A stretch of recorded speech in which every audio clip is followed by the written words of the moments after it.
বৃদ্ধা মায়ের মুখে খাবার তুলে দিতে গাছের ছাল ছাড়িয়ে বিক্রি করেন দৃষ্টি প্রতিবন্ধী মোখলেসুর রহমান। গাছের গুড়ি থেকে ছাল ছাড়ানোর জন্য অন্ধ হয়েও প্রতিদিন প্রায় 2 কিলোমিটার পথ পায়ে হেঁটে যাওয়া আসা করে 56 বছর বয়সী মোখলেসুর।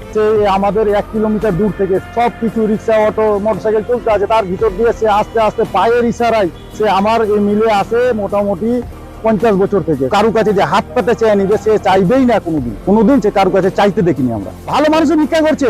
চাঁপাইনবাবগঞ্জের ভোলাহাটের তেলিপাড়া গ্রামের বাসিন্দা 56 বছর বয়সী মোখলেসুর রহমান।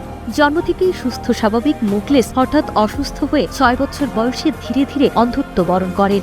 এরপরেই শুরু হয় জীবনের সাথে তার এক অসম লড়াই। চোখে আলো নেই, তবুও জীবনের লক্ষ্য তার কাছে আয়নার মতো পরিষ্কার। ঘরে তার 70 বছর বয়সী বৃদ্ধা মা রুলি বেগম, আর সেই মায়ের মুখে দুবেলা খাবার তুলে দিতে প্রতিদিন বাড়ি থেকে 2 কিলোমিটার হেঁটে তিনি কাঠকাটা মিলে যান।